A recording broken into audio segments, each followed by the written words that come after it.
অসমের নগাঁও জেলার কাছে অবস্থিত এই মহামৃত্যুঞ্জয় মন্দিরটি। তেজপুর যাওয়ার পথে এই বিশাল শিব মন্দিরটি চোখে পড়লে মন ভরে যায় ভক্তিতে। এই মন্দিরটি খুব প্রাচীন না হলেও এর পেছনে রয়েছে গভীর আধ্যাত্মিক ইতিহাস। এই স্থানে আগে সাধনা করতেন আচার্য ভৃগুগিরি মহারাজ।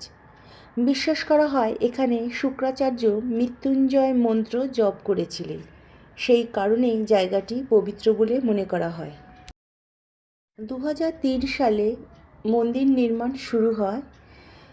প্রায় 20 বছর পর 2021 সালে মন্দির সম্পূর্ণ করা হয়। এই মন্দিরের সবচেয়ে বড় আকর্ষণ বিশ্বের সবচেয়ে বড় শিবলিঙ্গ, উচ্চতা প্রায় 126 ফুট। পুরো মন্দিরটাই শিবলিঙ্গের আকারে তৈরি। এত বড় শিবলিঙ্গ পৃথিবীতে আর কোথাও নেই, এটাই এটাকে ইউনিক করে তুলেছে। এই মন্দির মহামৃত্যুঞ্জয় মন্ত্রের জন্য বিখ্যাত। এই মন্ত্রকে বলা হয় মৃত্যুকে জয় করার মন্ত্র। বিশ্বাস করা হয় রোগব্যাধি থেকে মুক্তি দেয়, মানসিক শান্তি আনে, দীর্ঘায়ু ও সুরক্ষা প্রদান করে।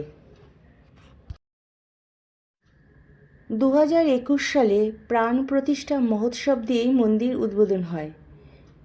108টি যজ্ঞকুণ্ডে বিশাল যজ্ঞ অনুষ্ঠিত হয়। ভারতের বিভিন্ন জায়গা থেকে 250 জন পুরোহিত এসেছিলেন। চারপাশে সবুজ পরিবেশ, একদম শান্ত, ধ্যান করার মতো জায়গা। এখানে গেলে মনে হয় একটা আলাদা শক্তি কাজ করছে।